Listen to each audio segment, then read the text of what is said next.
शरणागत हैं, स्वीकार करो तो जाने। प्रभु हम भी तो शरणागत हैं, स्वीकार करो तो जाने। स्वीकार करो तो जाने। अब हमें पतित को पावन करो सरकार तो जाने। हम अधम पतित अभिमानी, तुम स्वीकार करो तो जाने। प्रभु हम भी तो शरणागत हैं, स्वीकार करो तो जाने। प्रेमी जन तुमको पाते, भक्ति भाव से वश में आते। तुम्हें प्रेमी जन ही पाते, तुम प्रेम से वश में आते। हम कुटिल हृदय के धनुष, हम कुटिल हृदय के धनुष, निष्कार करो तो जान। हमारा हृदय भी कुटिल है, कलुषित भरा हुआ है। हे भगवान, हमारा मन पापों से काला है, हम अज्ञानी हैं। तुम तो पतितों को पावन करने वाले हो, तुम्हारा नाम ही पावन है। कई पतितों को उतारा है। हम कुटिल हृदय कलमश को स्वीकार करो तो जाने। प्रभु हम भी तो शरणागत हैं, स्वीकार करो तो जाने। ज्ञानी भी तुम में तन्मय हैं, ध्यानी भी तुम में लय हैं। ज्ञानी भी तुम में तन्मय हैं, ध्यानी भी तुम में लय हैं। मैं चंचल अज्ञानी हूँ, मैं चंचल अज्ञानी हूँ, उपचार करो तो जाने। आप डॉक्टरों के डॉक्टर हो, वैद्यों के वैद्य हो, मेरे इस चंचल मन का आप ही उपचार करो। मैं चंचल मन अज्ञानी चित, मेरा उपचार करो तो जाने। उपचार करो तो जाने। किस मुख से विनय सुनाऊं, हम कैसे तुमको भाएं। किस मुख से विनय सुनाएं, हम कैसे तुमको भाएं। क्या मुख से विनय सुनाएं।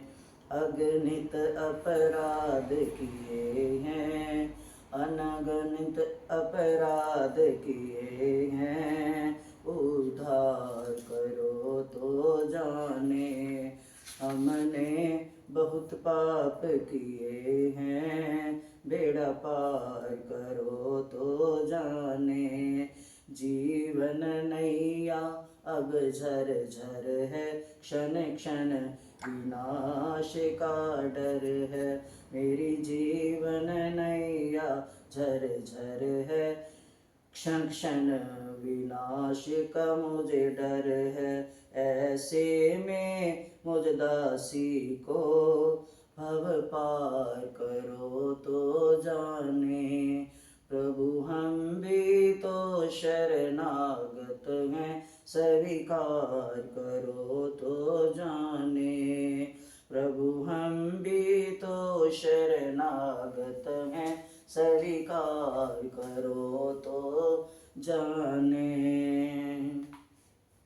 क्योंकि हे भगवान, बांके बिहारी मेरा तुम ही हो भजन।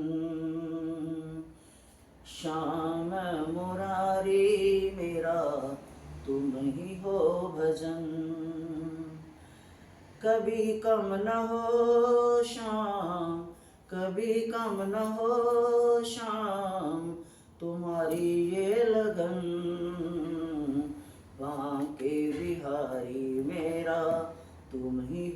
भजन। बांके बिहारी मेरा तुम ही हो भजन। मेरे रास्तों के उजाले तुम्ही हो, मस्ती भरे शाम प्यारे तुम्ही हो। मेरे रास्तों के उजाले तुम्ही हो, मस्ती भरे प्रेम प्याले तुम्ही हो। तुम्ही हो स्वर मोहन, तुम्ही हो स्वर मेरा, तुम्ही सरगम हो। बांके बिहारी मेरा तुम ही भजन हो। कृष्ण मुरारी मेरा तुम ही भजन हो।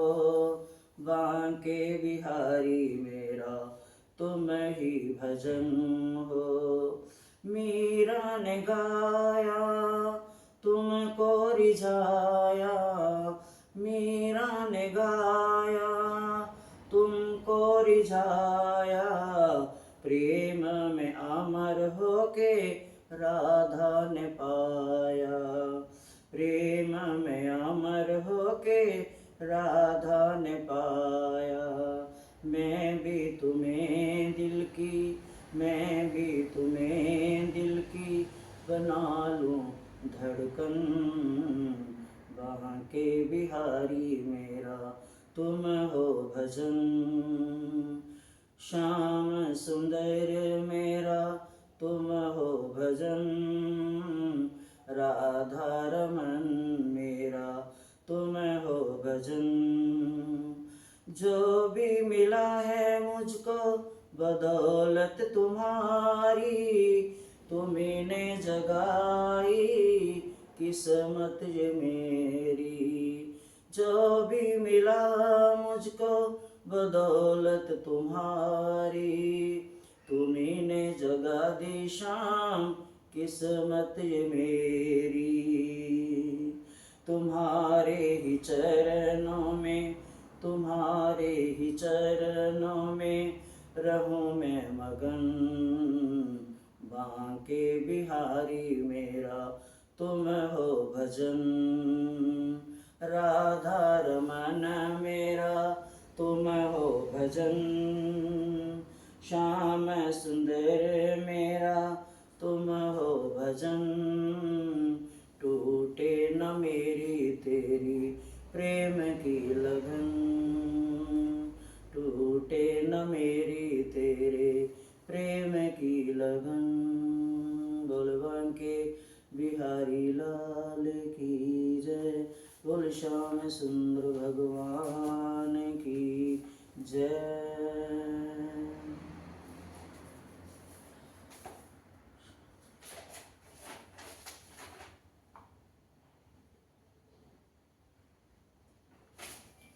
मेरे चिंतन में आओ मेरे प्रभु, मेरी धड़कन में बस जाओ मेरे हरि। मेरे चिंतन में आओ मेरे प्रभु, मेरी धड़कन में बस जाओ मेरे प्रभु।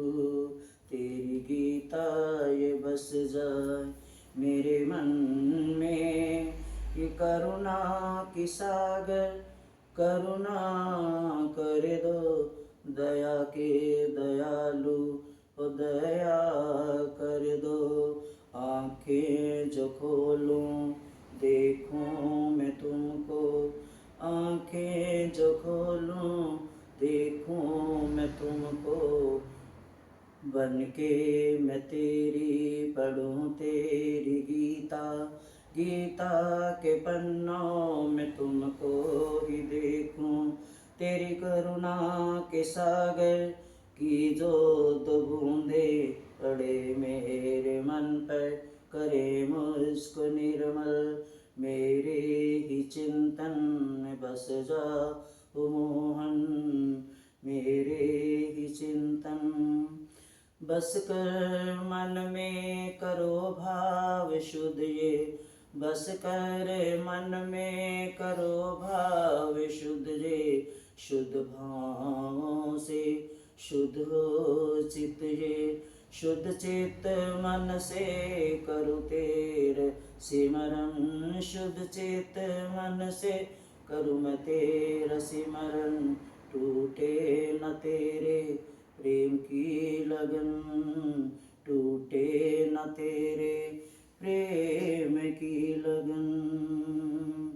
कैसे भावों में डूबूं बता दो मुझे, रस सागर हो तुम एक बूंद पिला दो मुझे। कैसे भावों में डूबूं बता दो मुझे, रस सागर हो एक बूंद पिला दो मुझे। तुम हो रसिया सबके रस भरे, प्रेम होता है क्या ये सिखा दीजिए, प्रेम होता है क्या ये सिखा दीजिए। नाम ऐसा जपूं मुझ में आवेश हो, नाम ऐसा जपूं मुझ में आवेश हो। तेरी लीला में भी मेरा परवेश हो।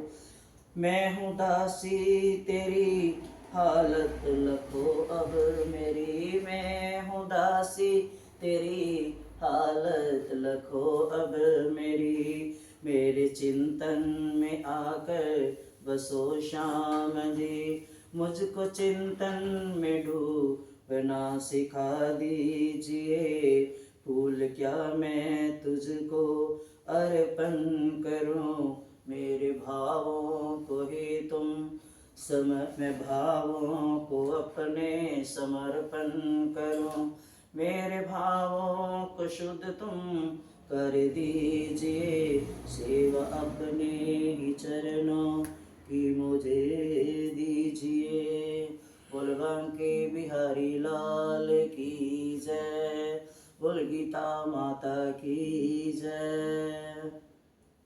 श्री ओम श्री परमात्मने नमः। पहले आज है छठा अध्याय, जिसको ध्यान योग भी कहते हैं। श्री भगवानोवाच। पहला शुरू हुआ था धृतराष्ट्रवाच, दूसरा हुआ था संजयवाच, तीसरा हुआ था अर्जुनवाच, चौथा हुआ था श्री कृष्णवाच, और अब फिर अर्जुनवाच, आज फिर हुआ है भगवानवाच।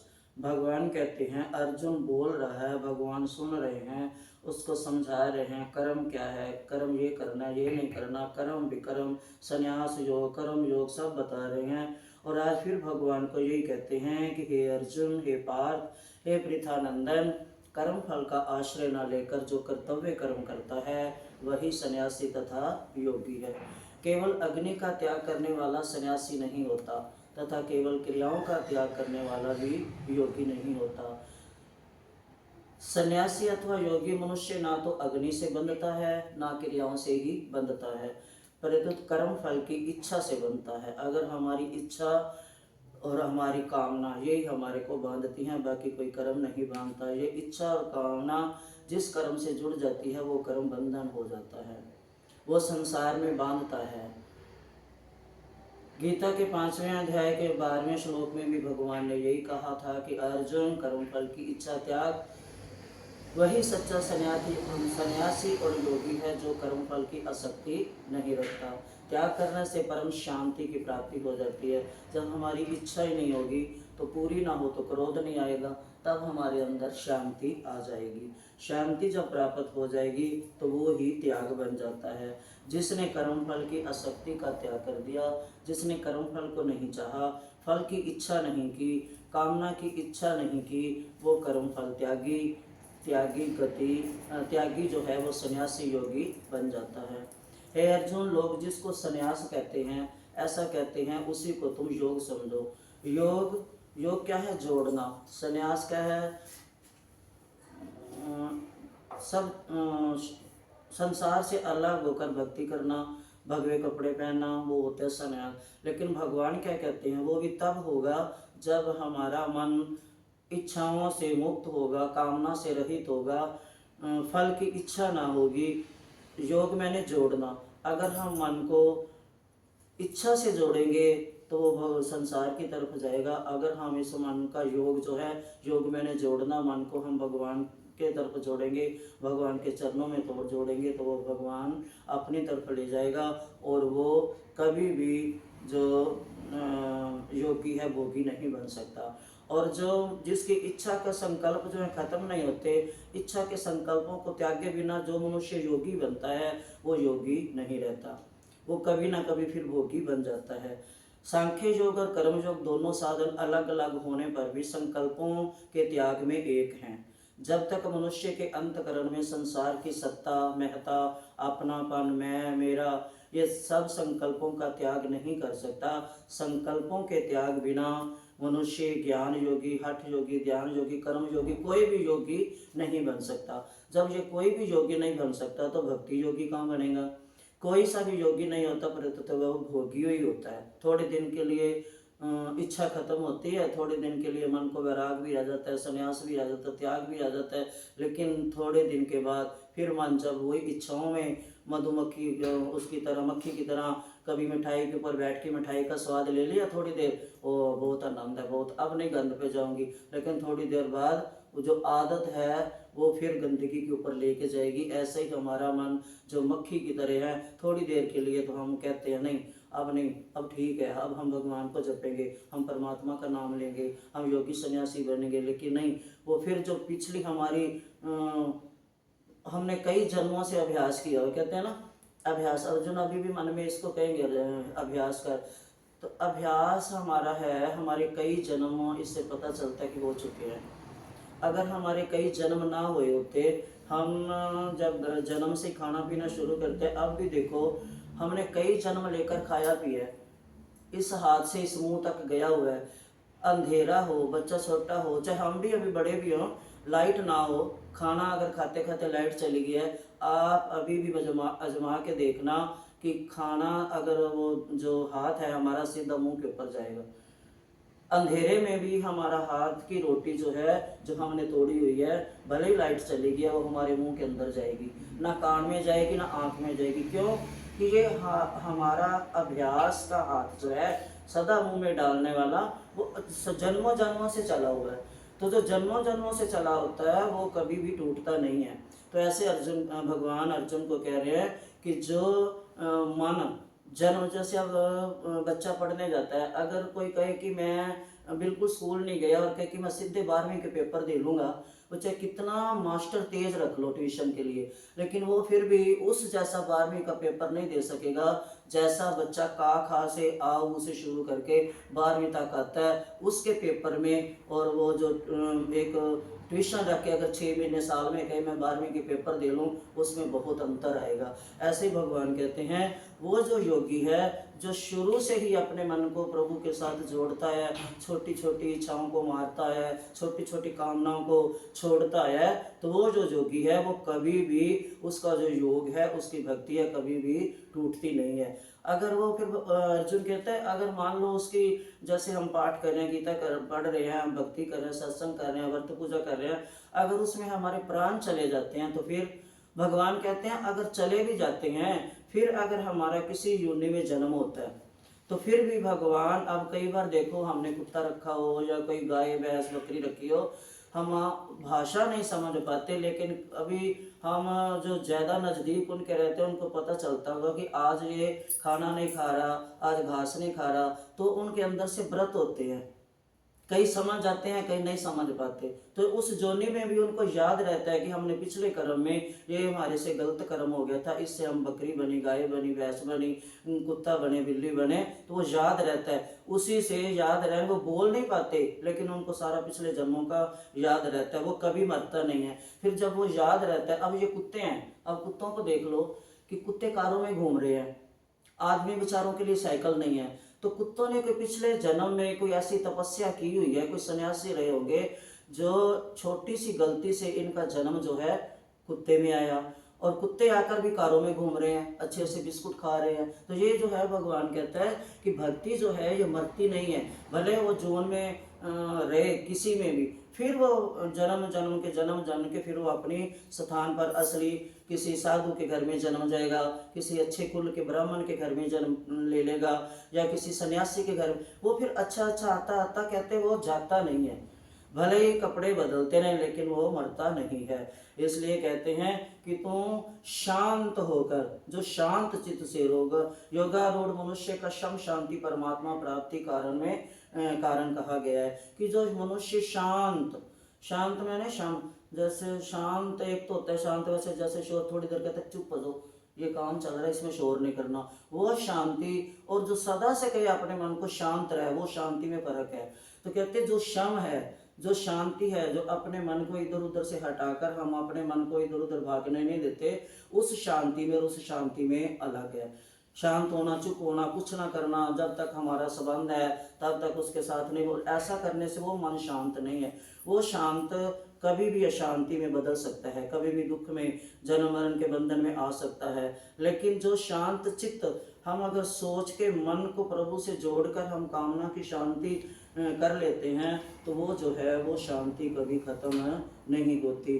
और वो फिर भी भगवान कहते हैं अगर फिर भी अगर तूने इतनी शांति प्राप्त कर ली है, अगर तेरे मन में ये भी आ गया ना कि मैं शांत हूँ, मैं तो अब शांत हो गया हूँ, अब मेरे को कुछ नहीं, वो भी जो शांति है भगवान कहते हैं उसमें तूने अपने को जोड़ लिया कि मैं शांत हूँ, मैं को जब तेरी उसमें जुड़ गया वो शांति भी कभी ना कभी खत्म हो जाएगी, चाहे 6 साल में 10 साल में।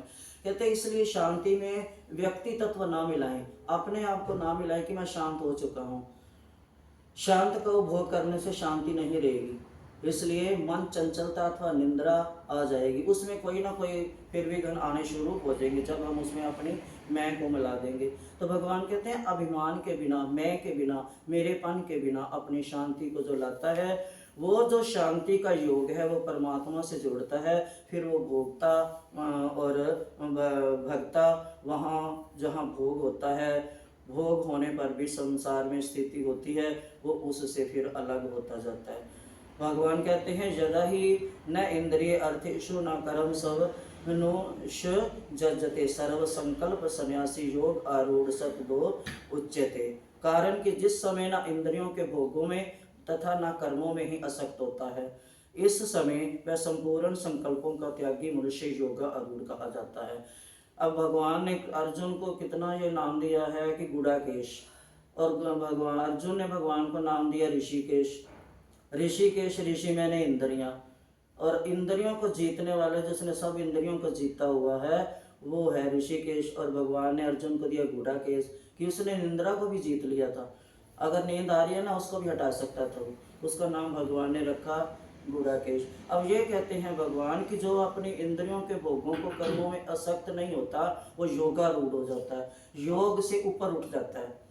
संसार का स्वरूप पदार्थ और क्रिया मनुष्य योगारूढ़ योग में स्थित तभी होता है, ये तब आती है जो स्थिति योगारूढ़ की, जब उसकी पदार्थ और क्रिया में शक्ति नहीं रहती। पदार्थ जैसे सामने मिठाई पड़ी है, उसको देखकर अगर हमारी जीभ लप लपाई नहीं, ठीक है मिलेगी थोड़ा प्रसाद खा लो, नहीं मिला तो उसी में ही नहीं टपक के बैठे रहे, वो होता है कि उसमें आसक्ति नहीं है। पदार्थ में और पदार्थ की क्रिया में, अगर उसमें चलो वो खत्म, चल मैं जाके आज बाजार से मिठाई लूंगा, वो रहा ना उसमें ध्यान, अगर वहीं से नहीं मिली तो ध्यान तो वहीं लगा ना। भगवान कहते हैं उस पदार्थ और क्रिया में आसक्ति नहीं रहती, जब तक पदार्थ और क्रिया शक्ति नहीं है तब तक संसार विषमता में ही स्थित है, तब तक जो संसार का विषय हमारे अंदर धीरे धीरे आ ही रहा है।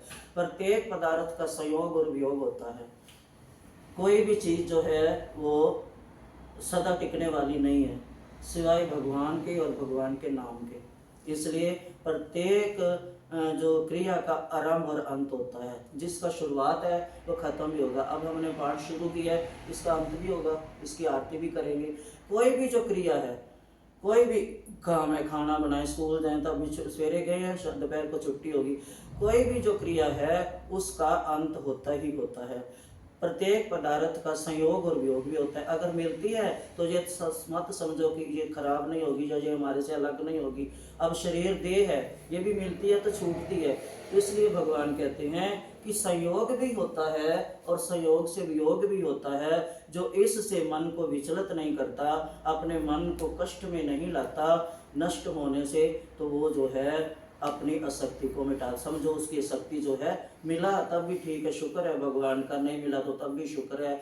जो शब्द ये दो उसके मुख से निकलने लग जाते हैं कि ना मिलने पर वो तड़फता नहीं और मिलने पर वो नाचता नहीं, तो वो जो है वो समता में आ जाता है, वो योगारूढ़ हो जाता है। भगवान कहते संपूर्ण संकल्पों का त्याग कर देता है जो वो योगारूढ़ है। आगे कहते हैं भगवान अपने द्वारा अपना उद्धार करो। अगर हम सोचे कि हमारी जगह कोई हमारा उद्धार करेगा, नहीं, पानी जरूर दे देंगे लेकिन हमारा उद्धार कोई नहीं कर सकता। हम अपना उद्धार कहते खाना, मरना और सोना, ये तीनों हम खुद कर सकते हैं, बाकी कोई नहीं कर सकता। हमारे हिस्से की अगर सोचो कि दूसरा रोटी खा ले, नहीं खा सकता। इसलिए भगवान ने कहा है कि अपना उद्धार आप करें। हम अपना उद्धार भी आप कर सकते हैं, अपना पतन भी आप कर सकते हैं। हम अपने शत्रु भी आप हैं, कोई हमारा शत्रु नहीं है, हम शत्रु भी अपने आप ही हैं और मित्र भी अपने हैं। गुरु बनना या बनाना, ये गीता नहीं सिखाती कि गुरु बनो या गुरु बनाओ। गीता तो यही सिखाती है कि जो मनुष्य आप ही अपने मन को गुरु बना लेता है, कि मन ही हमारे को जो है इधर उधर भटकाता है, इधर उधर लेके जाता है। जिसने अपने मन को गुरु बना लिया है, अपने मन को साध लिया है, वो ही गुरु है। कहते इसलिए उपदेश, अपने मन को उपदेश देते रहो, गुरु बन के। अब कभी अपने मन को शिष्य बना लो, उसको उपदेश दो, ये नहीं करना, एकांत में बैठ के बोलो मन ये नहीं करना, तू उधर गया था उधर तेरी बेइज्जती थी, नहीं जाना। अब तू वहाँ गया था वहाँ तूने लड़ाई कर दी, नहीं जाना। वहाँ पर तू गया था, वहाँ तेरे मन में लालच आ रहा था, तूने मेरे को लालच में डाल दिया, नहीं जाना। ऐसे अकेले बैठ के जो अपने मन को साधता रहता है, अपने मन को आप गुरु बन के अपने मन को शिष्य को समझा लो, कभी अपने मन को गुरु बना लो, उससे शिक्षा लेते रहो।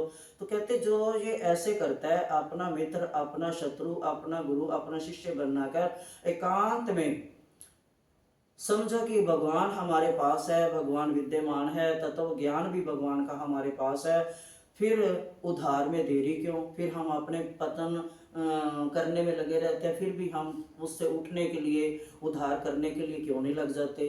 नाशवान व्यक्ति पदार्थ और क्रिया में शक्ति के कारण ही उद्धार में देरी कर जाते हैं। हम इसलिए अपना उद्धार करने में देर कर लेते हैं कि हम दूसरों, लोग क्या कहेंगे, वो क्या कहेगा, बस इसी में लगे रहते हैं। तो इसमें जो है हम लोगों को देखते रहते हैं, हम अपने को नहीं देखते, अपना पतन कर लेते हैं। अगर मीरा दूसरों को देखते रहती कि वो क्या कहेगा, वो क्या कहेगा, तो मीरा का आज तक नाम ना होता। मीरा ने किसी को नहीं देखा, वो जिसने भी उसको कुछ कहा उसके पास गई नहीं, वो आगे चलती गई, उस मुड़ी नहीं पीछे। गुरु संत भगवान भी तो मनुष्य का उद्धार करते हैं, ऐसा लोक में देखा जाता है। गुरु जो है वो उद्धार करते हैं, या फिर कोई गुरु जैसा कोई शिष्य, कोई पक्का संत मिले, या फिर भगवान। गुरु संत और भगवान भी मनुष्य का तभी उद्धार, पर उद्धार तो करते हैं, वो करेंगे तो तभी ना जब शिष्य करने लायक होगा। अगर गुरु समझाता रहेगा, शिष्य समझेगा नहीं। अगर संत समझाते रहेंगे तो जो सामने बैठा हुआ है वो समझेगा नहीं। अगर भगवान समझा रहे हैं कि समझ नहीं रहा, तो फिर वो कहते भगवान भी हार जाते हैं, भगवान भी नहीं उनको कुछ कर सकते। अर्थात उन पर श्रद्धा विश्वास करता है, जो उन पर श्रद्धा विश्वास कर लेता है कि ये गुरु हैं, ये मेरा अच्छा कर रहे हैं, ये मेरे माँ बाप हैं, मेरे लिए अच्छा सोच रहे हैं, ये मेरे जो संत फकीर हमारे घर में आए हैं, ये हमारे को अच्छी शिक्षा दे रहे हैं, इनसे ले ले। भगवान की कोई किताब पढ़े, गीता रामायण, तो बोले जो भगवान कह रहे हैं वो अच्छा कह रहे हैं, हमारे लिए कह रहे हैं। जो इनको मान लेते, कहते ना रामायण पढ़ो, राम को कम जानो, राम की कही हुई बातों को जानो। गीता पढ़ो, कृष्ण को कम जानो, कृष्ण ने जो कहा है उसका अनुसरण करो। देखो अभी कृष्ण ने क्या कहा, अर्जुन को समझाया तो क्या कह के समझाया, उसके मन को कैसे हटाया, उसको कैसे एक धर्म विजेता बनाया। तो ये से जो सोचता है, जो भगवान की श्रद्धा विश्वास से शरण ले लेता है, गुरु की, संत की स्वीकार कर लेता है, तो उनका कभी पतन नहीं होता। वो हमेशा पतन से, गिरने से बच जाते हैं और परमात्मा को पा जाते हैं और अपने मन को जीत लेते हैं, अपने जन्मों को भी जीत लेते हैं, कि उनके जो जन्म हैं वो अच्छे जन्मों की तरफ, अच्छी जूनियों की तरफ ले जाते हैं। शरीर को मैं, मेरा और मेरे लिए ना मानना, अपने साथ मित्रता करना है। अगर हम सोचेंगे नहीं कुछ नहीं है, ये मेरा नहीं है, मैं तो सिर्फ एक पात्र बना के भगवान ने भेजा ड्यूटी करने के लिए, रोल करने के लिए, ये मेरा नहीं है, ऐसे करते जाएंगे मेरा मानने के लिए, तो अपने आप शत्रुता करना, लड़ाई झगड़े, ये सब संग्रह करना, संशय करना, ये सब मिटते जाएंगे। जितना भला कर सकता है मनुष्य अपना मित्र बनकर अपना भला करे, उतना दूसरा नहीं कर सकता। इसी प्रकार आप अपने ही शत्रु बनकर मनुष्य अपना जितना नुकसान कर सकता है उतना दूसरा कोई नहीं। सबसे बड़ी बात तो है, हम कहते हैं ज्योतिषियों के पास जाए। अब ज्योतिषी जो है वो क्या देखेगा? ठीक है, कोई सच्चा ज्योतिषी हो तो देख भी लेगा थोड़ा बहुत, लेकिन वो हमारे को तो उस ज्योतिषी से ज़्यादा पता है हमने कौन सा पाप कब किया है, कितना किया है, कौन सी चोरी की है, कौन सा पाप किया, कौन सी गाली दी है, कौन सा संशय किया है, किसके साथ हमने बुरा उसका सोचा है, तो ये हमारे से ज़्यादा कौन जानता है। इसलिए भगवान कहते हैं कि आप ही अपने मित्र हो, आप ही अपने शत्रु हो। तो जो इस मान अपमान से, सुख दुख से, मान हानि से, विजय जय पराजय से ऊपर उठ जाता है, जिसका अंतकरण ज्ञान विज्ञान से तृप्त है, इनसे अलग जो भगवान के नाम में तृप्त है, त्रुटि नहीं करता, वो अपनी इंद्रियों को जीत लेता है, जितेंद्रिय बन जाता है, मिट्टी ढेले पत्थर और स्वर्ण में भी समबुद्धि वाला है, ऐसा योगी युक्त योगारूढ़ कहा जाता है। भगवान कहते वो जो है, वो जो योगी है वो योगा आरूढ़ है, उस योगी जो है वो मेरे को प्रिय है। कहते सुहृद मित्र वैरी उदासीन मदस्ते द्वेषे और संबंधियों में तथा साधु आचरण करने वालों में, पाप आचरण करने वालों में भी सम बुद्धि वाला मनुष्य श्रेष्ठ है, जो सम है। कहते इसमें है ना मिट्टी को भी वो समझने वाला। तो मेरे को एक छोटी सी बात याद आई है कि दो मियाँ में भी भक्ति करते थे, घर भर छोड़ आए, भक्ति करनी शुरू की। एक दिन जगह बदलते थे, यहाँ से उठ के कहीं और जाके बैठ गए, यहाँ से उठ के कहीं और जाके बैठ गए। तो जब जा रहे थे जंगल में, तो रास्ते में कोई एक भगवान ने परीक्षा ली, एक छोटी सी थैली है, उसमें सोने की मुद्राएं हैं, वो दिख रही हैं, कोई इस ढंग से हैं कि वो दिख रही हैं। तो आदमी आगे जा रहा है, तो उसने जो उसके हाथ में डंडा था या कुछ था, उससे रेत उसके ऊपर डालने लग गया, मिट्टी। अब औरत थोड़ी दूर में थी, औरत आई तो वो उससे भी आगे पहुंची हुई थी। आदमी तो धार्मिक था ही, औरत उससे भी आगे पहुंची हुई थी। उसके मुख से निकला कि सीधे चलो, क्यों समय खराब करते हो, मिट्टी के ऊपर मिट्टी क्यों डाल रहे हो। औरत कहती, जैसे कबीर की पत्नी उससे आगे थी ना, ऐसे वो औरत कहती कि मिट्टी के ऊपर मिट्टी डाल रहे हो। वो कहता हो अभी तेरे से मैं पीछे हूँ, मैंने तो समझा कि तू औरत है, सोना देख के तेरा मन लुभा ना जाए, क्योंकि इतने दिनों से तूने सोना सोना पहनना नहीं है, तो तेरा मन ना भी चल जाए, तू तो मेरे से भी एक सीढ़ी आगे निकल गई है। जो सोने को भी मिट्टी को, उसने कहा मिट्टी के ऊपर मिट्टी डाल रहा, सीधे चलो जल्दी जल्दी, टाइम ना खराब करो, कि जगह ढूंढो, बैठे और भजन करें। तो ये है मिट्टी ढेले पत्थर स्वर्ण, जो सब समझता है, जिसको सब एक जैसे लगते हैं, वो कहता है योगा आरूढ़ है। आगे कहते हैं जिसने व्यवहार से एकता नहीं करनी चाहिए, जिनसे व्यवहार और एकता कर भी नहीं सकते, उन मिट्टी के ढेले से पत्थर और स्वर्ण, सर्द मित्र वैरी उदासीन द्वेष बंधु साधु तथा पापी व्यक्ति में भी कर्मयोगी महापुरुष समबुद्धि रहती है, जिसके व्यवहार में ये आ जाता है। अब कसाई था, सदना कसाई, उसका इतना नाम हो गया, तो उसका क्या था, बेचता तो गंध था वो, लेकिन उसका ये था कि एक तो पैसे उस किसी से कम ज़्यादा नहीं लेता था, दूसरा वो चीज़ कम ज़्यादा नहीं तोलता था, चाहे भले बच्चा आए चाहे कोई बड़ा आए, वो उतना ना तोल में काम करता था ना पैसे में हेरा फेरी करता था, बस दो चीज़ें थी उसकी, और सदने कसाई का नाम हो गया। धंधा उसका क्या था, लेकिन वो धंधा करते करते भी उसने अपने मन को गंदा नहीं किया। अगर हम फूल बेच रहे हैं, उसमें भी अगर फूल तो बेच रहे हैं, लेकिन मन में धंधा तो फूलों का कर रहे हैं, मन गंदा है, तो वो धंधा चाहे कैसा भी हो, मन हमारा क्या है भगवान ये देखते हैं। तो भगवान कहते हैं जो सोने को भी मिट्टी समझते हैं, लेकिन सोने, अब भगवान कहते हैं कि हमारा मन क्या है, ईश्वर क्या है। ईश्वर बनाता सब कुछ है, पेड़ पौधे सारी सृष्टि बनाता है ईश्वर, लेकिन ईश्वर फिर भी, उसके बाद भी ईश्वर है, और जब बनाया तब भी ईश्वर है।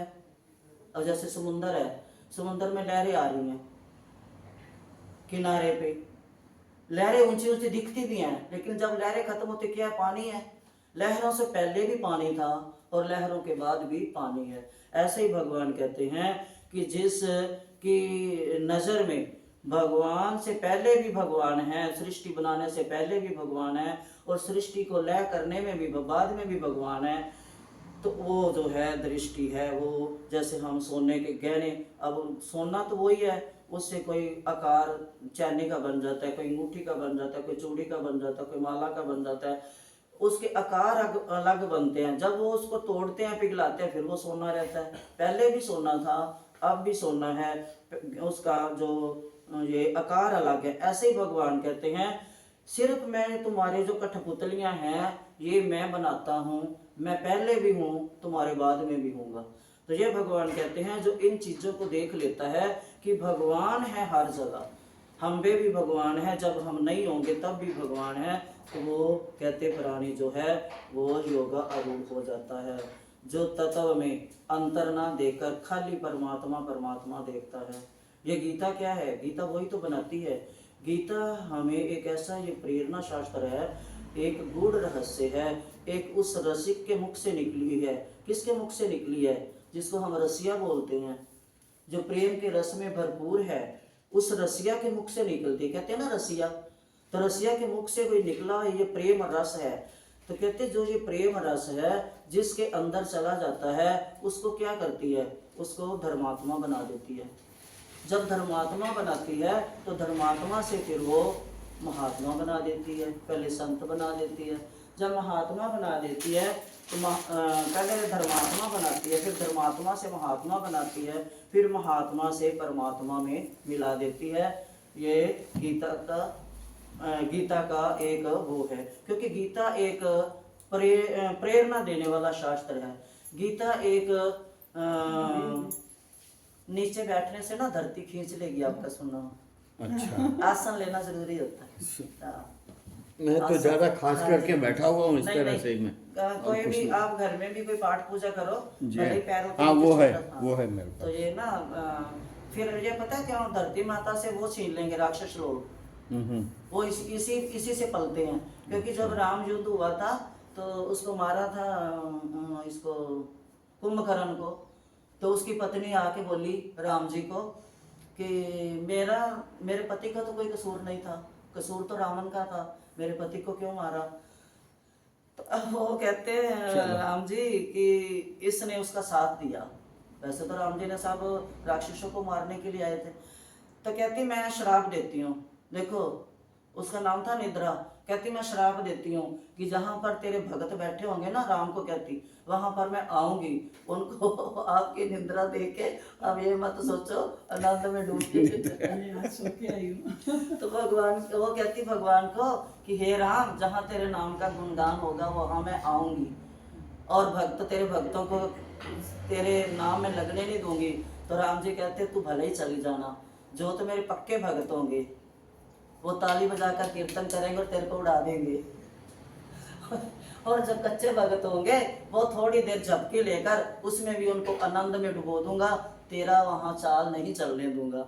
तो फिर कहते वो राक्षस जो दूसरे थे बोलते जो हम जहाँ पर बैठ के कथा करते हैं या सुनते हैं, जब हम उठते हैं तो उस धरती को प्रणाम करते हैं। कहती जो हम जल्दी जल्दी चले जाते हैं वो आन के राक्षस जो वहां से ले लेते हैं, बाकियों को तो यज्ञ से मिल जाता है। कहते जो राक्षस भी जिंदा है ना वो ले लेते हैं, इसलिए कहते आसन जरूरी है। तो कहते अब वही आ गया कि जो आसन पर बैठकर चित्त और इंद्रियों की क्रियाओं को वश में रखते हैं, अपने मन को एकाग्र करके अंतकरण की शुद्धि के लिए योग का अभ्यास करते हैं। भगवान बार बार अर्जुन को यही कह रहे हैं कि अपने मन को साध, अपने मन को दृढ़ कर, अपने संकल्प को दृढ़ कर कि मैंने क्या करना है। तुम्हारे साथ इन्होंने क्या किया है? भगवान बार बार अर्जुन को मन पे जोर दे रहे हैं, क्योंकि ये मन जो है ये ही अगर उसका मन के अंदर से मैं मेरा निकलेगा, मेरे चाचे, मेरे मामे, मेरा दादा, मेरा गुरु, तब तक वो कुछ नहीं कर सकता।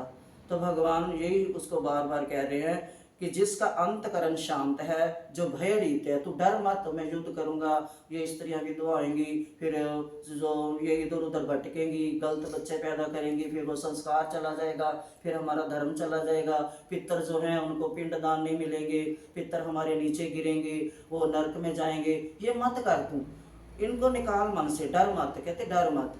तो भगवान कहते हैं कि अचल हो जा, सीधा हो जा, अपने नासिका, कहते वो कहते कैसे, तो फिर वही सिखाते हैं कि आसन पे बैठ कर जो नासिका की अगर भाग को, अपनी इंद्रियों को, बार बार कछुए का भी उदाहरण देते हैं। अब देखो भगवान या कोई भी संत भगवान की कहीं भी लीला है तो उसने, भगवान ने जानवर, पक्षी या ये कीड़े मकोड़ों की तुलना की है।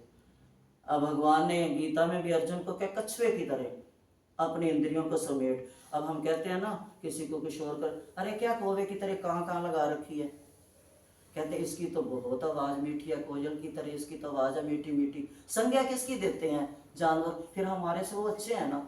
आज तक कहीं भी भगवान ने आदमी की संज्ञा नहीं दी। कोई चल रहा, अरे ये तो ऐसे चल रहा जैसे मस्त हाथी चल रहा हो, हाथी की मस्त चाल की तरह, अरे ये तो इतना सुंदर है जैसे मोर नाच रहा हो। व्याख्या उनकी देते हैं, ये तो बेचारी गऊ जैसी बोली वाली है, कहते हैं ना। तो ये भगवान, देखो भगवान ने भी हम इतने भी नहीं है कि हमारा कोई उदाहरण दे सके, हमारे में इतना भी गुण नहीं है। तो भगवान व्याख्या जो है वो कीड़े मकोड़ों की, पशु पक्षियों की देते हैं। तो कहते हैं कि अर्जुन जो योग साधना चाहता है, जो भगवान को पाना चाहता है, वो ना तो ज़्यादा खाने वाला पा सकता है, ना ज़्यादा सोने वाला पा सकता है, ना ज़्यादा चिंता करने वाला पा सकता है, ना ज़्यादा भूख करने कट्टे वाला पा सकता है। भगवान को वो ही पा सकता है जो थोड़े में खुश रहे, मन को ज़्यादा संग्रह करने में ना लेके जाए, टाइम पे सोए, टाइम पे जागे, निंद्रा पर काबू करे, अपने कामना पर काबू करे, अपनी इच्छा पर काबू करे, वो ही योग का साधक बन सकता है। योग ये नहीं कि हम जब 5 मिनट गए योग करके आगे, वो योग और जिस योग की भगवान बात कर रहे हैं उस योग में अंतर है। भगवान योग का मतलब नहीं कहते जोड़ना, योग मैंने जोड़ना, कि हमने अपनी मन की इच्छाओं को, मन की कामना को अगर भगवान की इच्छा के साथ जोड़ दिया है तो वो योग है। वो योग जो योगारूढ़ बनेगा, जब योगारूढ़ बनेगा तो वो भगवान की तरफ जाएगा। भगवान कहते हैं दुखों का नाश करने वाले योग तो यथा योग्य आहार और विहार करने वाले, कर्मों में यथा योग्य चेष्टा करने वाले, सोने और जागने वाले को ही सिद्ध हो सकता है। जो अपने मन को दुख से, क्लेश से, भय से निर्भय हो कर देता है, दुख से सुख में ले आता है। हे अर्जुन, ना तो खाने वाला ना ज़्यादा सोने वाला सिद्धि नहीं प्राप्त कर सकता। जिसने अपने मन को वश में किया हुआ है, जिसका चित्त जिस काल में अपने स्वरूप पे जैसा समय हो वैसे अपने मन को धार ले, वो जो समय संपूर्ण पदार्थों से निष्प्रय हो जाता है, उस काल में वह योगी योगी है। वो ही योगी योगारूढ़ कहलाता है। जैसे स्पंदन रहित वायु के स्थान में, अब देखो भगवान ने मन को दीपक की जगह रखा है। कहते जैसे दीपक, कई थोड़ी सी हवा आ रही हो तो दीपक की लो हिलने डुलने लगती है, दीपक बुझने की कोशिश करता है। ऐसे ही हमारा मन जो है दीपक की लो की तरह है। अगर ये विषय विकारों की हवा आएगी इधर से उधर से, तो हमारे मन की जो लो है वो भगवान तक नहीं लगेगी, हिलेगी डुलेगी, हो सकता है बुझ भी सकती है। तो भगवान कहते हैं कि हे अर्जुन, अपने मन को विषय विकारी आंधियों की हवा से दिव्य रूपी लोह की तरह बचा के रख। अगर तूने अपने आप को साधना है, अपने आप को एक योगी बनाना है, तो तू इन चीज़ों का ध्यान रख। आगे कहते हैं जिस लाभ की प्राप्ति होने पर दूसरे से अधिक कोई दूसरा लाभ उसके मानने में नहीं आता, कि आज जो मिला है, अगर लालच आ गया कल इससे भी ज़्यादा, कल इससे भी ज़्यादा, अगर वो नहीं आता, अगर आज किसी कारण लाभ थोड़ा सा हुआ है उसमें संतुष्ट है, अगर उसमें से सोचे आज इतना दिया है तो इसमें से थोड़ा भगवान को या भोग लगाऊं या कोई बांट आऊँ या देखूं और किसी को चाहिए तो नहीं उसको पूछ लूं, जो ऐसे में लगा लेता है, कहते वो जो लोभ है वो कभी गलत नहीं होता। तो कहते जो सुख के लाभ का अंत नहीं है, ना तो सुख का अंत है, सुख पे सुख आता जाएगा, ना लाभ का अंत है, लाभ पे लाभ आता जाएगा। लेकिन उसको काबू कैसे करना है, उस पे नियंत्रण कैसे रखना है, उसको अखंड कैसे बनाना है, वो तभी होता है जब सभी साधनों में पूर्णता हो। सभी साधनों मतलब सभी इंद्रियों में पूर्णता हो। जिसमें दुखों के संयोग का वियोग है उसी को योग नाम से जानना चाहिए। जिसका लक्ष्य एक है कि मैंने परमात्मा को पाना है, मैंने जो भी करना है वो परमात्मा के लिए करना है, जो कर्म क्रिया है वो परमात्मा के लिए हो, तो उसका मन कभी भी इधर उधर नहीं जा सकता, वो योग के लायक है। भगवान कहते हैं मैं कभी भी तुम्हारा हाथ नहीं छोड़ता। शरीर संसार कभी हमारे साथ रहते ही नहीं, ना शरीर और ना संसार। ये आज कल छूट जाएगा, कल हम किसी और घर में होंगे, परसों किसी और घर में जन्म लेंगे। ये थोड़े दिन के लिए एक नाटक पात्र हैं जो करने आते हैं। परमात्मा कहता है ना संसार साथ जाता है ना शरीर साथ जाता है, साथ में क्या रहता है, कहते आत्मा।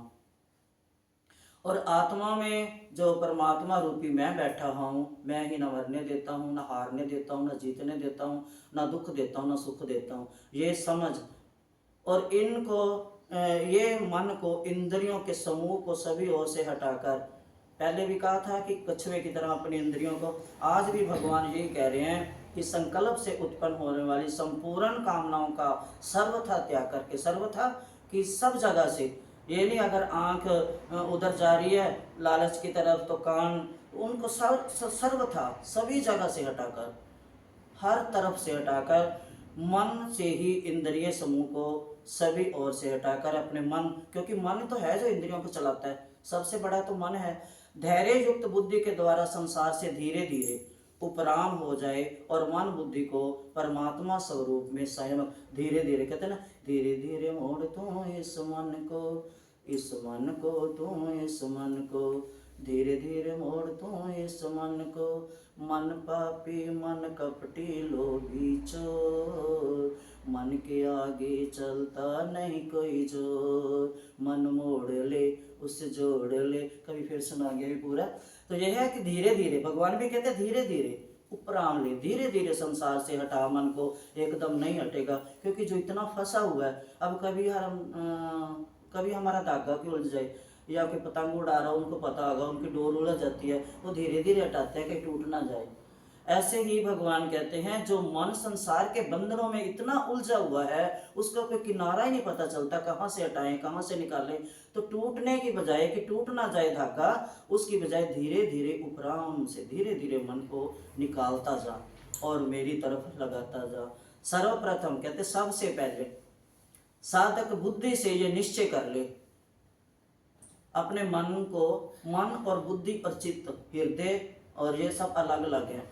कहते जब बुद्धि से अपनी निश्चय कर ले कि आज चाहे कोई भी देश में हूँ, किसी भी काल में हूँ, किसी भी क्रिया में हूँ, किसी भी वस्तु के लिए हूँ, किसी भी व्यक्ति, किसी मतलब नर में हूँ, नारी में हूँ, किसी जाति में हूँ, एक परमात्मा तत्व चिन्ह में सत्ता मात्र रूप से परिपूर्ण परमात्मा को देखो, तो कहते उसकी जो बुद्धि है वो कभी भी विचलित नहीं होगी।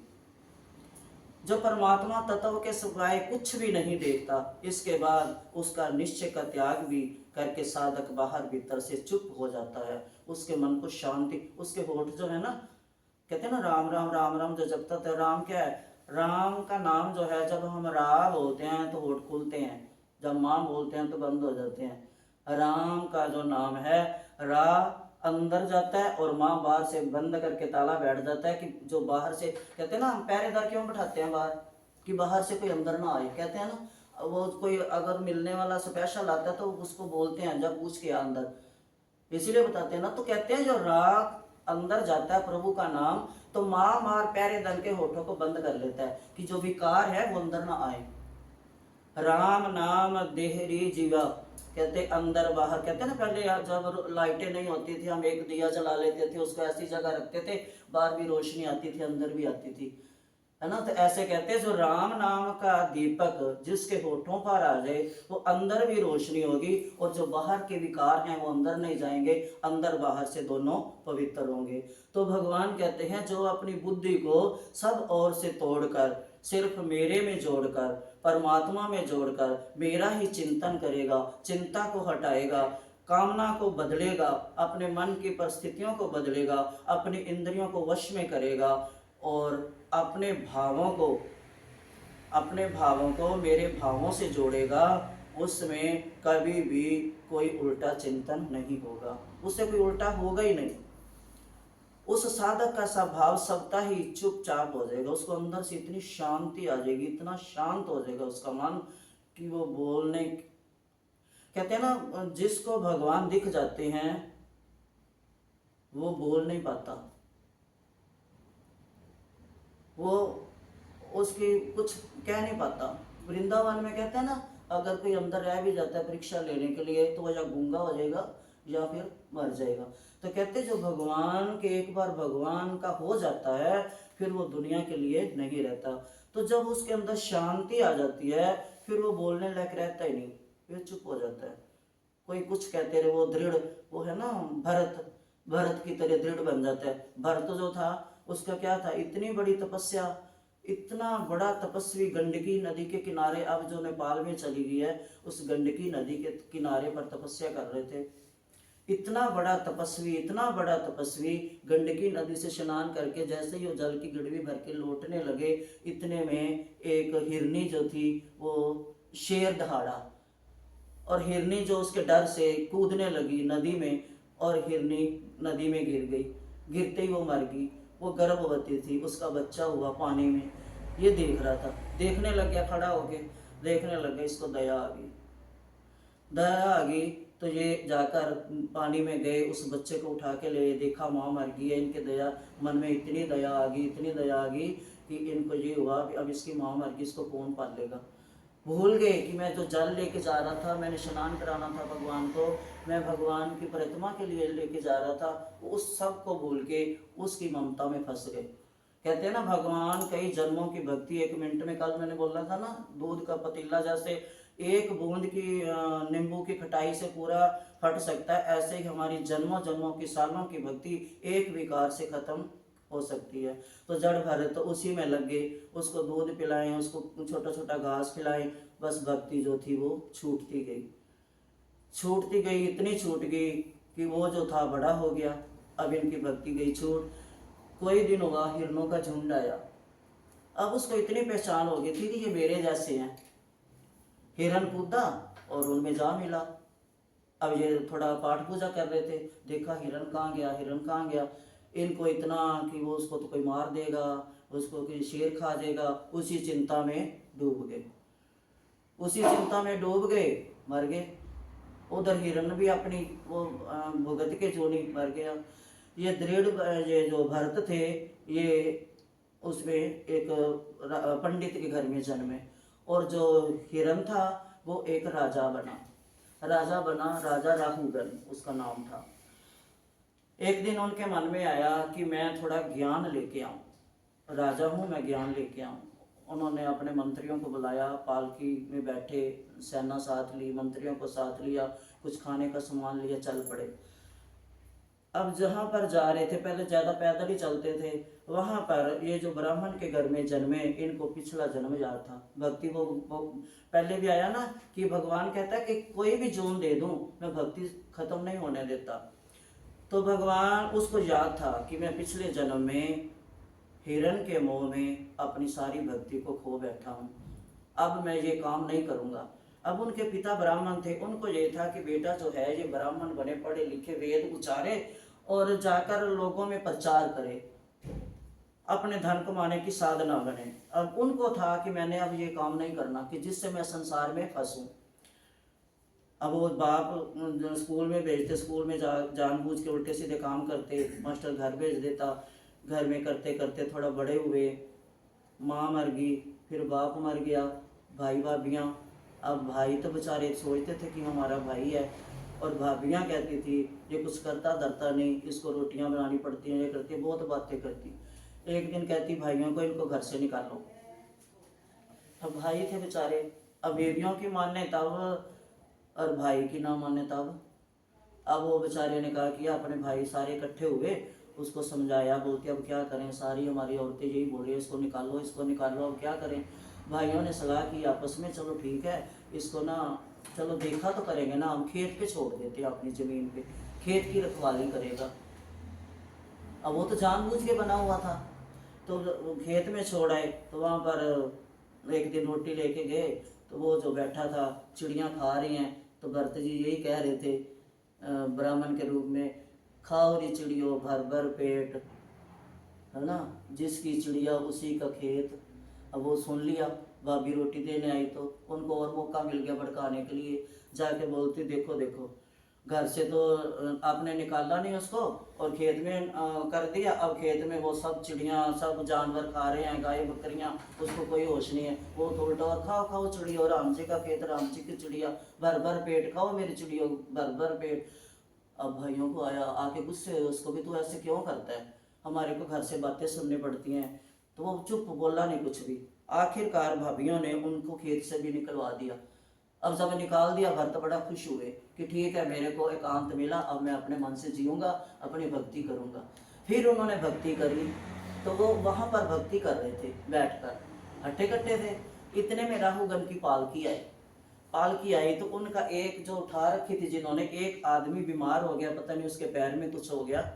तो वो कहते अब क्या करें, अब राजा है, राजा तो हुक्म दे रहा जल्दी करो जल्दी करो। तो अब उसने क्या किया कि कहते इसको लगा लेते हैं, ये खाली बैठा है हट्टा कट्टा, इसको लगा लेते हैं। अब वो थोड़ा ऊंचा लंबा था, अब दूसरे थोड़ा जब बरोबर की पालकी होता भी, अब वो थोड़ा लंबा ऊंचा था, और कुछ वो लंबा ऊंचा तो था ही, वो देख के चल रहा था कि मेरे पैर के नीचे कोई चींटी तो नहीं आ रही, क्योंकि उसको पिछला याद था वो हिरण का। और जब वो देख के चलता था तो पैर लड़खड़ा जाता था, पालकी डोल जाती थी। और राजा गुस्से आए, तो सारे बोले कि हमारे को नहीं पता, ये जो नया आया ना ये है। बोलते ठीक है। उसको पूछा कि तू क्यों ऐसे कर रहा है, तो बोलता है फिर थोड़ा करे, मैंने जानबूझ के नहीं किया, ऐसे करते करते थोड़ी दूर और निकल गए। फिर राजा को गुस्सा आया, राजा का सिर बजता था जब पालकी हिलती थी। तो राजा ने रुकवाई, उतरे बाहर आए, तो उसको बोले भरत को कि तू क्यों ऐसे जानबूझ के कर रहा था, इतना मोटा हट्टा कट्टा, तेरे को ये पालकी भी नहीं उठाई जाती। ये वो बहुत सुनाने लगे, बहुत सुनाने लगे। अब भरत को पता लग गया कि ये वही हिरण है, क्योंकि उनके अंदर ज्ञान था भरा हुआ। कहते तू किसको उपदेश दे रहा है, मिट्टी को, मैं तो मिट्टी हूँ और तू भी मिट्टी है। ऐसी ऐसी बातें उन्होंने करी। तो राजा बोलता पहले मेरे को ये बता तू कौन है, जैसे तेरी शक्ल है ऐसे तो ज्ञान दे नहीं सकता, तू तो ऐसे बना हुआ है भोगी सा, मोटा, ना नहाया ना धोया, पता नहीं कैसा बना हुआ है, और अंदर तेरे इतना ज्ञान छुपा हुआ है, तू क्या चीज़ है। फिर उसने बोला राजा तेरे को याद नहीं है, मेरे को याद है, तू हिरण है जिसको मैंने पाला था, तू भाग के झुंड में छिप गया, और मैं राजा भरत हूँ, मैं जो तपस्या कर रहा था तेरे को पाल पूल के, फिर उसने उसके पैरों में गिर गया। बोलता मेरे को याद नहीं, मैं तो राजा बन के, मैं तो ज्ञान लेने जा रहा था, अब मैं कहीं नहीं जाऊंगी। वहीं भरत के चरणों में बैठ गया, बोलता मैं भी यहीं बैठूंगा। वहीं बैठ के उन्होंने तपस्या की। तो ये है जो भक्ति है, ये कभी भी मरती नहीं है, बचाती आती है। भले ही हमारा चोला बदलता है, लेकिन भक्ति साथ साथ बचाती आएगी। अगर हमारी भक्ति निष्काम है तो थोड़ी सी गलती हो भी जाती है तो भगवान निकाल लेते हैं हाथ पकड़कर। तो ऐसे कहते हैं कि जो अपने मन को साध लेता है और परमात्मा को साक्षी भाव रखकर चिंतन करता है, चिंता नहीं करता, चिंता से मुंह मोड़ लेता है, ऐसे एक चिंतन किया जाता है और जो वो भगवान की तरफ लेकर जाता है। परमात्मा की आवश्यकता समझने पर ही होगा। ये जिसको लगेगा कि परमात्मा गुरु हमारे लिए जरूरी है, परमात्मा रूपी कोई गुरु आकर हमारे को भगवान से जोड़े, हमारे को सही रास्ते पर चलाए, हमारे अंदर से कलमश निकाले, हमारे मन चित्त बुद्धि को साफ करे, हमारी इंद्रियों को प्रभु की तरफ चलाने के लिए लगाए, तो वो ऐसा ही हो सकता है जिसके अंदर समझने का होगा। नहीं तो चाहे कितना गुरु समझदार हो, अगर शिष्य समझेगा नहीं तो वो कुछ नहीं कर सकते। उसका परिणाम कहते बलपूर्वक नहीं लिया जाता, बलपूर्वक ना चिंतन करवाया जा, थोप के नहीं किसी से करवाया जाता। तो कहते जो अपने अंदर से भाव उठता है कि मैं प्रभु को देखूं, प्रभु को पाऊं, प्रभु को जानूं, प्रभु की मानूं, प्रभु के शास्त्र पढ़ूं, तो उसको गुरु भी कुछ करवा सकता है, माँ बाप भी बेटे को। अगर बेटे के पढ़ने का मन हो तो माँ बाप पढ़ाएंगे, बेटे का मन हो तो चाहे कितनी फीसें, महंगे बैग, महंगे स्कूल में डालो तो वो नहीं पढ़ेगा, क्योंकि बच्चे का मन नहीं है ना अंदर से। ऐसे ही भगवान कहते हैं पहले अपने जो चंचल मन है इसको साथ। कहते यतो यतो निश्चरति मनश्चंचलम स्थिरम ततस्ततो निमय तदातम मनेव वंश नयत। ये अस्थिर मन जो है, ये ना रुकने वाला, ना टिकने वाला मन जहाँ जहाँ विचरण करता है वहाँ वहाँ से हटाकर एक परमात्मा में जो भली भांति लगाता है, उसको शांत करके बिठाता है, थप्पड़ मारकर, समझाकर, धीरे धीरे जैसे बच्चे को हम बिठाते हैं, ऐसे मन को रजोगुण से, तमोगुण से बचा बचा कर अपने मन को साधता है, वो ही योगा आरूढ़ हो जाता है और वो ही, उसका मन ही शांत होता है। जिसका मन शांत होता है उसको बाहर की अंदर की चिंता व्याप्ति नहीं है। फिर वो चिंता नहीं, फिर वो चिंतन करता है। चिंता के आगे फिर ना शब्द में भी बड़ी ताकत है।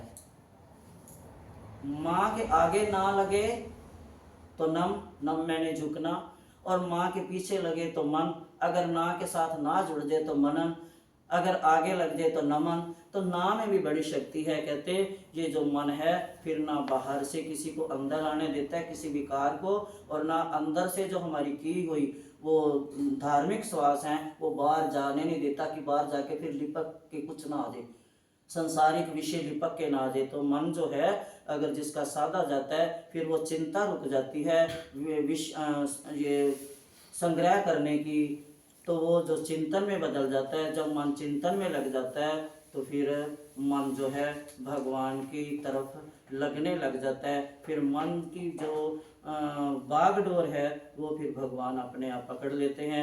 जिसके मन की भगवान बागडोर पकड़ लेते हैं वो कभी भी फिर माया के बंधन में नहीं आ सकता।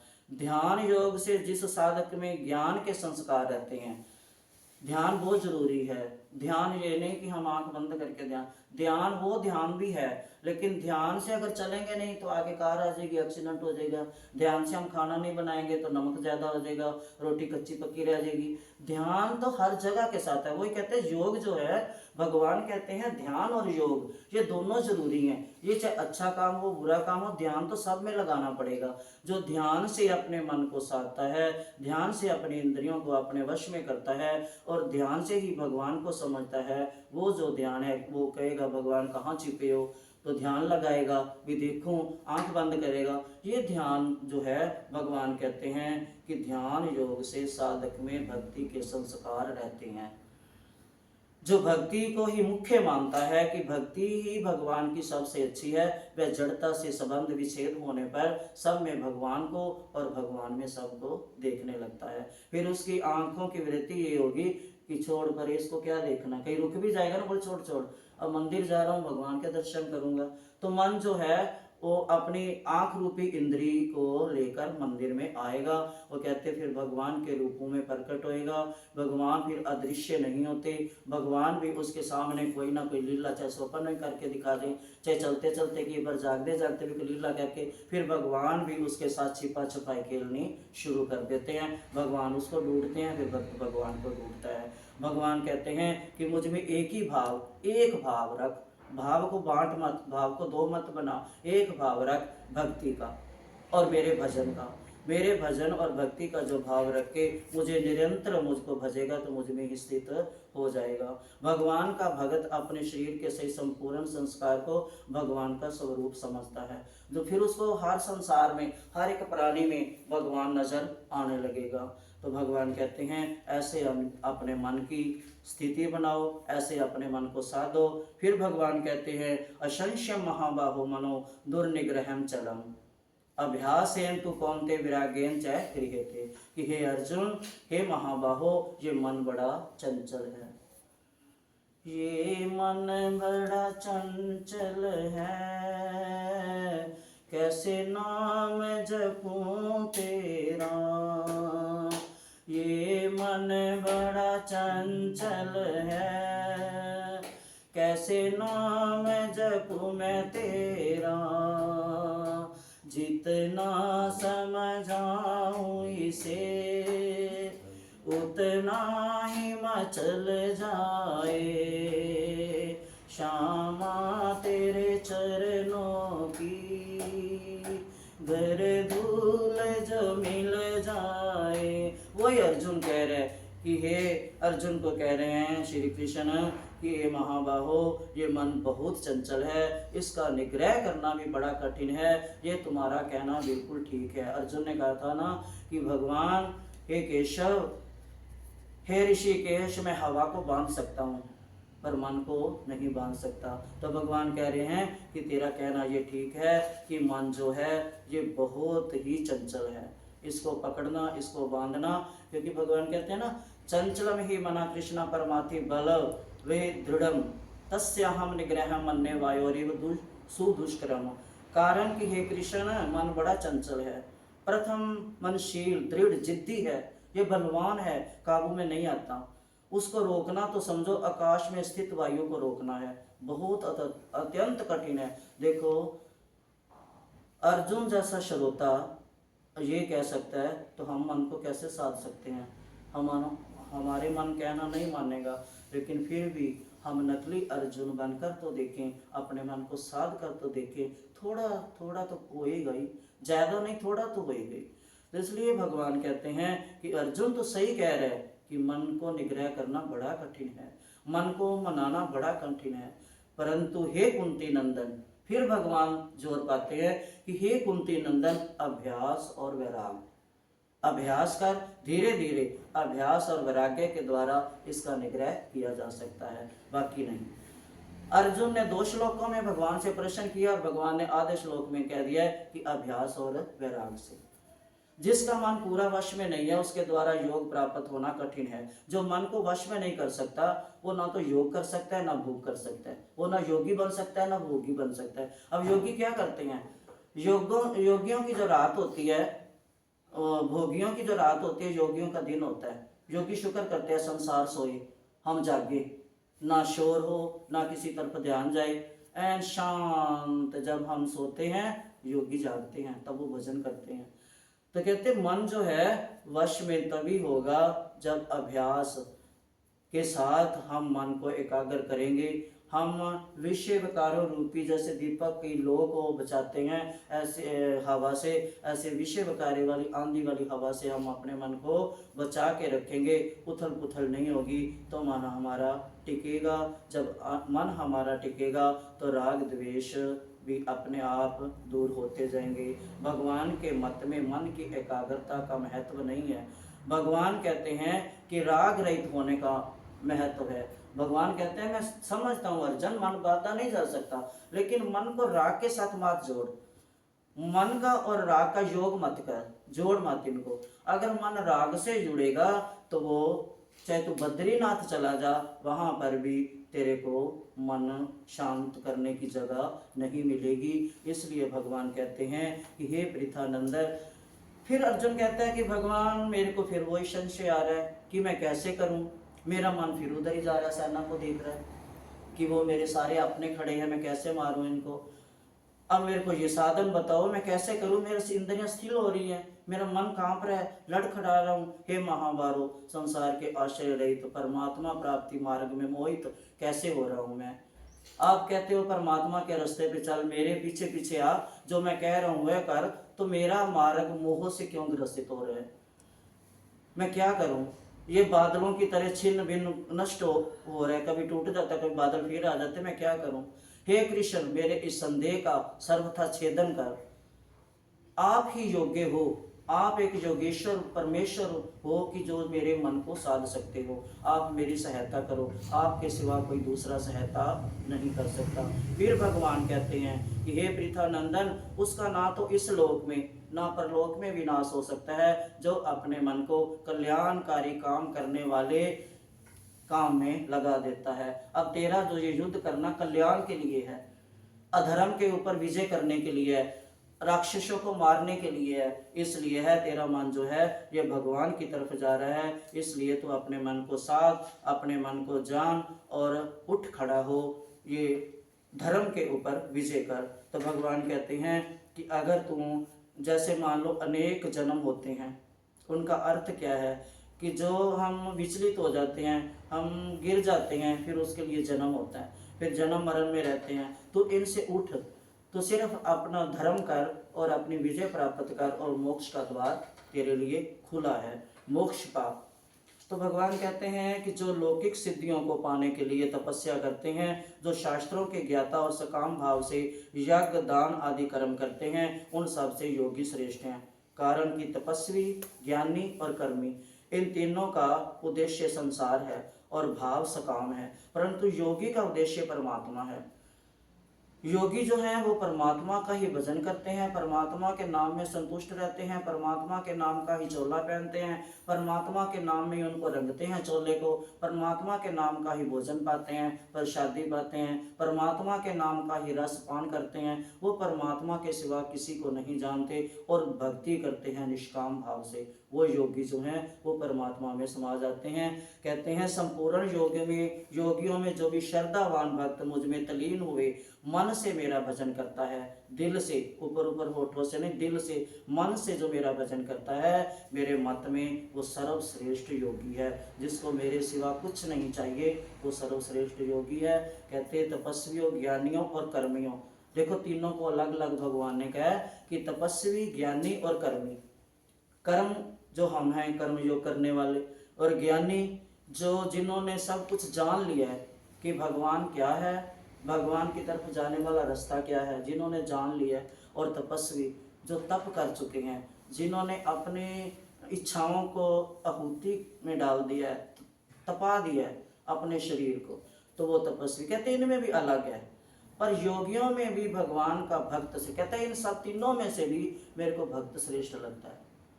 उसको ना तप करना पड़ता है, ना ज्ञान की कोई ज़रूरत है, सिर्फ भाव और प्रेम से जो मेरी भक्ति करता है, भाव में जो डूबता है, भाव से मेरा नाम लेता है, भाव ही मेरा सार है। और मैं प्रेम अवतार हूँ। कृष्ण भगवान प्रेम अवतार है ना, क्योंकि राम जी जब राक्षस मारने गए थे तो सीता माता ने कहा कि जब दोबारा आने लगे कृष्ण बन के, तो सीता माता ने कहा अब नहीं मैं जाऊंगी तुम्हारे साथ, तुम तो राक्षसों को मार मार के पाप ही करते रहते हो। तो बोलते अब मैं मारूंगा नहीं किसी को, अब मैं प्रेम ही करूंगा, जो छोड़ के आया हूं उनके साथ भी प्रेम करूंगा। प्रेम अवतार लेकर आए हैं, तो भाव और प्रेम से कहते जो मुझको भजेगा वो मेरा है, वो महायोगेश्वर है, मैं उसमें हूँ और वो मेरे में है। ये गीता का सार है कि गीता यही कहती है कि अपने मन के संशय को त्यागो। मन, गीता एक ऐसा ज्ञान का सागर है, इसमें अनमोल रत्न है, वो ढूंढे हम पाएं। गीता एक अनूठा शास्त्र है, एक काव्य है, ये एक प्रेम गीत है, प्रेम का अवतार है कृष्ण। उसने प्रेम का ही गीत गाया है, प्रेम का ही संदेश दिया है, प्रेम पत्र है भगवान का, इसको रोज पढ़े। रुक्मणी ने प्रेम पत्र भेजा था भगवान को, 7 श्लोक लिखे थे उसमें। आज भी द्वारिका में जब तक वो रुक्मणी के साथ जो लिखे हुए प्रेम पत्र नहीं पढ़ा जाता, तब तक आरती पूजा संपन्न नहीं होती। तो एक प्रेमी के प्रेम में रुक्मणी ने साथ जो लिखे थे, तो ये तो खुद प्रेमी का सार है। इसलिए ये प्रेम गीत है भगवान का, इसको गाएं, इसको पढ़ें, इसके आनंद में डूबें, क्योंकि आनंद कंद भगवान की करुणामय, करुणा का सागर है, दयालु, दया का सागर है। ये करुणा का भंडार है, अनमोल मोतियों का खजाना है, ये सफलता की कुंजी है। इसमें अपने कोई भी प्रश्न ढूंढो। ये जो भगवान का क्या है, एक कौन सा शास्त्र होता है जो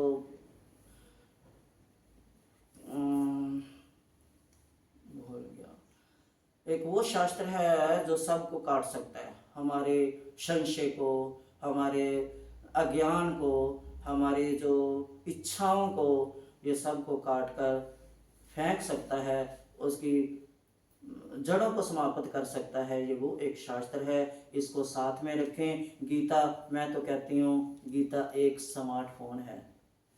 जिसको स्मार्टफोन चलाना आ गया वो सब कुछ जान लेता है, उसमें से कई कुछ कर लेता है। वैसे ही ये गीता एक स्मार्टफोन है, जिसको पढ़नी आ गई, जिसको खोलना आ गया, जैसे फ़ोन चलाना आ जाता है, जिसको गीता पढ़नी आ गई वो प्रभु के निकट है, प्रभु उसके साथ है। गीता में इतनी शक्ति है कि वो मन को बदल के भगवान में लगाती है। गीता कोई ऐसा वैसा शास्त्र नहीं है, गीता मधु है, मधु शहद है। भगवान ने भवरा रूप बनकर सब पुराणों से सार इकट्ठा किया है। जैसे भवरा सब फूलों से रस इकट्ठा करता है, ऐसे ही ये मधु है, इसको एक एक बूंद श्लोक के रूप में लें, अपने मन के अंदर प्रभु की प्रेम रस मिठास लेके जाएं, तो हमारी जो कड़वाहटें हैं विषयों विकारों की ये बाहर निकलेंगी। और गीता एक ऐसा माखन भगवान ने निकाला है, बछड़े को अर्जुन को बछड़ा बनाकर गाय रूपी शास्त्रों को मथा है, जो उसका दूध निकाला है, ये वो है। अमृत पिए हम। गीता कहाँ से निकली है? समुद्र मंथन से अमृत निकला था, जो देवताओं ने पिया था। महाभारत के मंथन से ये गीता निकली है। अगर महाभारत का कौरवों पांडवों का युद्ध ना होता, महाभारत का मंथन ना होता, तो शायद ये गीता ना होती, गीता हमारे हाथ में ना आती और जन जन का कल्याण ना करती। गीता में भगवान ने अर्जुन को माध्यम बनाकर कि आगे कल युग में ये घटना रोज होगी घर घर। वो तो महाभारत एक बार हुआ था, ये महाभारत रोज होगा। तो उस महाभारत में कलयुगी जीव इस अनूठे शास्त्र को पढ़कर इस धर्म रूपी गीता रूपी तलवार से अपने इस अज्ञान को काट लेंगे और मुझ तक पहुंच जाएंगे। ये इतनी शक्ति है गीता में। तो जैसे गीता ऐसे सुना रहे थे भगवान, तो लक्ष्मी माता कहती विष्णु भगवान से कि आप इतनी गीता की महिमा कहते हो, तो मेरे को ये बताओ कि इसको सुनकर कौन कृतार्थ हुआ। तो भगवान कहते हैं कि हे लक्ष्मी सुन, एक राजा रहता था गोदावरी नदी के तट पर। राजा बहुत धर्मात्मा था, उसके इतना धर्मात्मा था कि वो सब जानता था भगवान की पूजा। कहते उसने अपने जो हाथी घोड़े गाय रखी हुई थी उनको भी धर्म का ही खिलाता था। इतना धार्मिक था कि उसकी प्रजा उसके गीत गाती थी, उसके यश का, उसके धर्म का। एक दिन राजा बैठा हुआ है और उसकी छत के ऊपर हंसों का एक झुंड आया। वो बैठा है और आपस में बातें कर रहे हैं। एक हंस देख के उड़ गया, तो दूसरे हंस ने बोला क्यों उड़ रहा है, बैठ जा, सारे इकट्ठे चलेंगे। बोलते हैं नहीं, बोलते हैं हम इस ना बेटा थोड़ी देर और बैठ, इस राजे की देख कितनी ख्याति है। कहता सुन ली है इस राजे की ख्याति, इससे तो बड़ा वो है रायक मुनि। अब वो जो रायक मुनि की बात हो राजा के कान में चली गई। राजा कहता है ये कौन हो? अभी मेरा धर्म कच्चा है, अभी मेरी भक्ति कच्ची है, मैं उस रायक मुनि के दर्शन करके आऊं जिसकी चर्चा ये पक्षी गा रहे हैं। तो रायक मुनि के दर्शन करने के लिए राजा उसी टाइम उठा, और जो धर्मात्मा राजा होते हैं उनमें मोह नहीं होता। उसी टाइम उठा, मंत्रियों को बुलाया, बोलता चलो मेरे साथ। बोलते कहाँ? बोलते रायक मुनि को ढूंढने। बोलते क्यों? बोलते जिसकी प्रशंसा पक्षी कर रहे हैं वो क्या चीज़ होगी, मैं उसके दर्शन करना चाहता हूँ। जैसे ढूंढने गए, पूर्व में गए, पश्चिम में गए, दक्षिण में गए, कहीं नहीं मिले। तो भगवान उत्तर में जब गए तो तब बद्रीनाथ के पास उसका रथ नहीं चला। तो राजा ने सोचा कि यहीं कुछ है, जो मेरा रथ आगे नहीं जा रहा, यहाँ कुछ है। बोला यहीं रुको। अब रथ को खड़ा किया, उतरे, गए, घूमे, कहीं नहीं मिला। थोड़ी आगे गए तो रायक मुनि एक कंदरा में बैठे हुए थे। उस कंदरा से प्रकाश निकल रहा था। उस प्रकाश की किरणों को देखकर राजा अचंभित हुआ और अपने मंत्रियों से बोला देखें जाके इसमें क्या है। जैसे ही वो मंत्री के साथ उस गुफा में गए, कंदरा में गए, तो रायक मुनि अपनी तपस्या में बैठे हुए हैं। उनकी तपस्या का इतना तेज है कि पूरी गुफा में रोशनी हो रही है। अब रायक मुनि ने जो अपने साथ सामग्री लेके गए थे राजाओं वाली, वो भेंट की, प्रणाम किया। तो ऋषि ने आंखें बंद में कह दिया कि राजा ये जो भोग लेके आया इनको एक साइड में कर। अगर तू ज्ञान लेने आया अपने मुकुट को उतार, राजा बन के आया तू। अगर तूने कुछ पाना था तो तू एक भिक्षुक बन के आता, तू राजा बन के आया। राजा ने उसी टाइम गुरु की बात का गुस्सा नहीं किया, उसी टाइम एक तरफ किया, सीधा सादगी बन के प्रणाम किया। तो बोले कि आपका इतना तेज, इतना प्रकाश किस कारण है? तो रायक मुनि बोले कि ये ना तो मैं कोई राजा हूँ, ना मेरे पास धन संपत्ति है, मेरे पास ये एक गीता है। मैं गीता का रोज छठे अध्याय का पाठ करता हूँ, नहाता हूँ और पाठ करता हूँ, बस और मेरे पास कुछ नहीं है। तो राजा ने उसी समय अपने बेटे को संदेश भेजा, मंत्री को भेजा, मेरे बेटे को जाकर कह दो, मंत्रियों को वापस भेज दिया कि जाओ मेरे बेटे को कह दो राजपाट वो ही संभालेगा, मैं भजन बंदगी करूँगा, अब बहुत राज कर लिया। कहते इतना गीता के शास्त्र देखने से राजा की बुद्धि बदल गई और उस मुनि के साथ बैठकर राजा ने तपस्या की। तो विष्णु भगवान लक्ष्मी माँ को कहते हैं कि ये है गीता का फल। गीता पाठी के साथ छूने से भी बेरियों का सुनाया था ना, तो ये मातम बहुत है गीता का, इसलिए गीता को साथ में रखो। जैसे हम परस, फोन, कोई अपनी डायरी साथ में रखने के जो जरूरी, मैं कहती हूँ गीता को भी एक ऐसा बनाओ, छोटियाँ भी आती हैं, अपने परस में गीता को अपना एक अंग बनाकर रखो। गीता हमारा साथी बनेगी, गीता हमें बचाएगी, संशयों से बचाएगी, गीता हमें बुरे कर्मों से बचाएगी, अच्छे कर्मों में लगाएगी, क्योंकि गीता में इतनी शक्ति है। गीता को छोटा मत मानो, गीता एक रसिया का रस, मुख से निकला हुआ रस है, इसलिए इस रस की बूंदे चखो, प्रेम पाओ भगवान का और गीता को गाओ, पढ़ो, मनन करो। गीता एक सुरीली मुरली है, इसकी तानों को सुनो और अपने मन को शांत करो। बोल गीता महारानी की जय। गीता के रचयिता श्री कृष्ण भगवान की जय। अर्जुन महारथी की जय। श्री कृष्ण सारथी की जय। हे भगवान, हमारी यही प्रार्थना है रोज की तरह कि आप अर्जुन की तरह हमारे जीवन की गाड़ी, रथ रूपी गाड़ी के बागडोर अपने हाथ में रखना और हमारे सारथी बनकर हमारे जीवन के रथ को अच्छे पथ पर चलाना, सतमार्ग पर लेके जाना, कुमार्ग से हटाना, कुरीतियों से हटाना, अच्छी बुद्धि अच्छे विचारों में लगाना। बस यही हमारी कामना है। सबकी मनोकामना पूरी करो। जिसने आपके इस दरबार में हाजिरी लगाई उन सब के मन को शुद्ध करना और अपनी भक्ति देना। बोल श्री गीता महारानी की जय। बोल समुद्र देवता की जय। क्षीर सागर में सोने वाले श्री नारायण भगवान, जिनके चरणों में माँ लक्ष्मी चरण चाप रही, इस छवि को अपनी आंखों में ध्यान में रखते हुए प्रणाम करो। बोल श्री लक्ष्मी नारायण भगवान की जय। बोल जगदियाँ जोतां वाली माता तेरी सदा ही।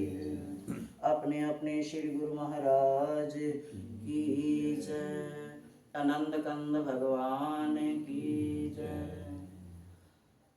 गीता 3 जगह हुई थी, आज भी गीता कई जगह हो रही होगी। कोई फोन में किसी को सुना रहा होगा, कोई फोन में किसी को सुना रहा होगा। जब युद्ध कर रहे थे तो अर्जुन, कर्ण ने जब तीर चलाया तो अर्जुन का रथ 3-4 कदम हटा, और जब अर्जुन ने तीर लगाया तब भगवान ने कुछ नहीं कहा। जब अर्जुन ने तीर चलाया तो जब अर्जुन ने तीर चलाया, कर्ण का रथ 3 पाग पीछे हटा तो भगवान ने ताली बजा दी, कुछ नहीं कहा। जब कर्ण ने अर्जुन के रथ को तीर मारा तो अर्जुन का रथ जब 10 कदम आगे गया तो भगवान खुश हुए, ताली बजा दी। बोलते भगवान अर्जुन को गुस्सा आया कि भगवान सारथी मेरे हो, तो कर्ण के बोलते कर्ण क्या है? कहते मैंने तो 10 कदम उसको पीछे कर दिया, तब तो आपने कुछ नहीं कहा, उसने तो 3 कदम किया। तो बोलते उसके रथ में पता है कौन है? उसके रथ में राम, कृष्ण राम थे ना, पहले राम है, और राम के साथ हनुमान रहते हैं। ये झंडे के ऊपर हनुमान है। बोलते जो इतना बलशाली जिसके रथ पे है, मैं त्रिलोकी नाथ तेरे रथ पे हूँ। तो कर्ण ने उसमें कितनी ताकत है, जिसने 3 पाग किया वो तो खाली था, तूने 10 कदम अगर धकेल दिया तो क्या बात है। तो ये भगवान की लीला है। भगवान कौन से रूप में किसके साथ हैं ये कोई पता नहीं।